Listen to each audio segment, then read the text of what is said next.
The government punishes farmers and workers. Let's have a look. Hello everyone, I'm Florian Heise and welcome to another episode of HeiseSays. I've got my stein of coffee and I thought we'd have a look at this article from the ABC. I think it's a good example of how the good intentions of bureaucrats and governments and people who have desk jobs get in the way of farmers and workers and people who want to improve their lives. Okay, so let's have a look at this. This is, kind of an argument I would make that government intervention sometimes is not always the best thing because of the unintended consequences. So farmers and workers both claim to lose out in changes to horticultural labour rules. So farmers and some workers say they are losing money because of changes to the award wage for casual horticultural employees. Since April 2019, farmers have had to pay their casual workers overtime rates if they work more than 38 hours a week, averaged out over an 8-week period, along with penalty rates to those working more than 12 hours a day or night shifts. And I'm sure a lot of people would argue for this. They're saying, yep, that's perfectly reasonable, that's fine, that's fair. But that's probably from the people that let's just say, might be used to an employee environment, not used to an entrepreneurial environment, not used to just pushing ahead. Because I bet you there are going to be workers that are missing out. And we'll see why. We'll see why. Because the consequences of these rules. The new rules were strongly opposed by farming groups when first flagged in 2018, with warnings that some farms could be forced out of business. The Northern Territory's mango industry, worth more than $90 million, according to the Northern Territory government, has just finished its first harvest operating under the new rules. One of Australia's largest fruit company, Pinata Farms, said it had been hit twice as hard by the changes to award due to long work hours and night harvesting. Because, some people like working at night. Because then you've got all day to do things, guys. You can go to the shops, you can go out, you can use the day. We have to pay a 15% premium to pick at night time, when it's better for the workers and the fruit, the company's Stephen Scarr said. That extra money has to come out of our pockets. Consumers aren't going to pay the extra 15%, so at the end of the day, it is the grower who wears the cost. No one else. Okay, I think that's a little bit of BS, to be honest. He needs to pass it on to the consumers. That's what's going to happen, one way or another. It will be passed on. Because the problem is here, if these guys are abiding by the rules, then you have other ones who are not abiding by the rules, so they sell a cheaper product. We can't seem to be able to put our prices up and get that return back. The produce just doesn't get sold. Well, there you go. We're taking a pay cut to give to the workers. Well, could it be that they're competing with imported products? They're competing with imported products, guys. Many NT farmers ABC Rural spoke to tried to adjust the hours of their employees so they did not hit past the threshold for overtime. And this is the same thing the exact same thing happened in the United States with the Obamacare thing, with regards to when you have a certain number of employees, then you have to pay all your employees. So what did businesses do? They adjusted. They made sure they never had that many employees. They made sure their employees had reduced hours, because these are additional costs that you have to manage out. Guys, this money has to all come from somewhere. So, and here we go. Here's the point as well. So these rules are put in by the state, and the workers are the ones who are going to lose out because they want more hours, guys. They want more hours. They want to earn more money. They want to improve their quality of life.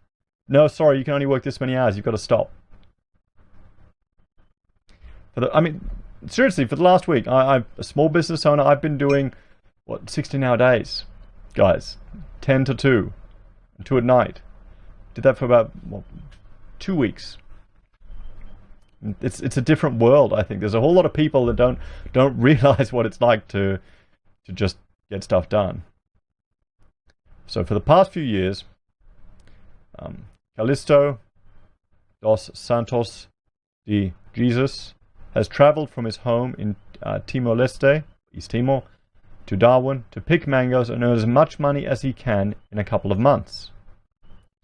But in the season just finished, he estimated he would have earned around $5,000 less than the previous harvest because his employee limited his work to no more than 38 hours per week. I mean, just think about that. Think about that. We're spending all this money on foreign aid. It'd be much smarter to have the bloke coming over here, earning his own money, taking it home, investing it over there, improving his quality of life. $5,000 less, that's decent amount of coin, no matter where you're sitting. So this is meaningful for us because some people use their wages to send their kids to school. Some people run a small business. Some others build houses for their families, he said. Well, I know a lot of international students who, when I was studying with, they would just go and do the vegetable picking. They'd go and do it on the holidays. They'd all go out there to earn some money to help pay. If we got more hours, that would be great for everyone. But we can't do anything about it because it's the government's decision. So in New South Wales, Riverina District citrus grower Leon Cacavillo said his casual staff wanted to work longer hours during harvest periods so they could earn more money. That's it. People want to be able to earn more money, but the rules say no, you can't. Or you can, but you have to pay more. It makes it unsustainable. You know? But it's really hard on the staff that we've had long term. We've got a lot of staff that have been here now for 10 or 12 years who love doing what they're doing, he said. They love being on a casual rate because they can do 50 or 60 hours a week.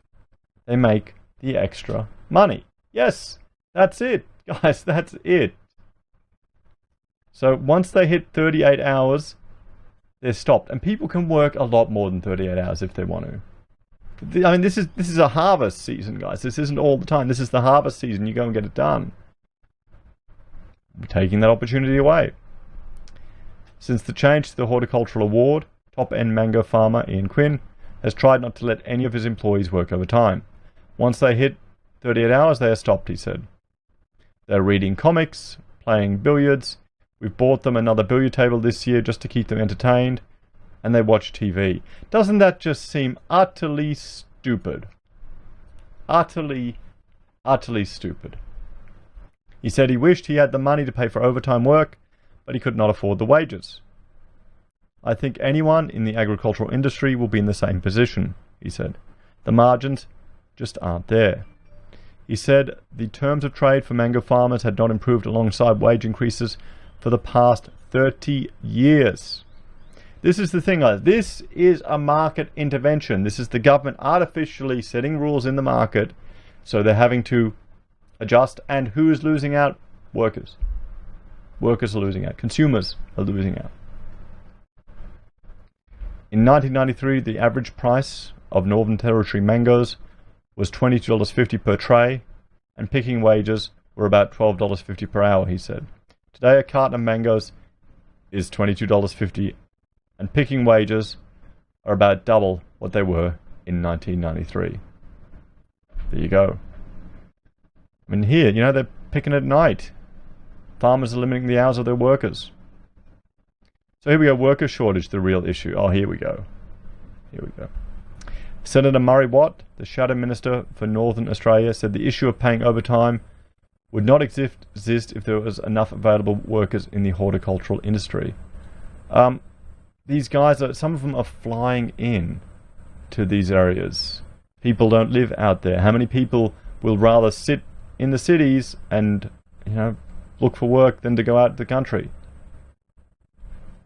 I imagine the mango farmers are only having to contemplate having people work overtime because they simply can't get the number of people they need, he said. Well, if you limit the hours that people have, that means you have to invest in more infrastructure to house them. I mean, what does he expect? I think the real issue is, how do you get the number of people who are required to pick fruit within reasonable hours? What do you know what reasonable hours is? What do you know what reasonable hours is? How are you going to get that? You're adjusting the whole industry. That is the nut we have to crack. Well, that's rubbish. That's rubbish. In the end, workers are just going to suffer, and we're going to see that. I mean, there's a lot of people who wouldn't do this work. Mr. Watt said horticultural workers deserve to pay overtime if they did more than 38 hours work a week.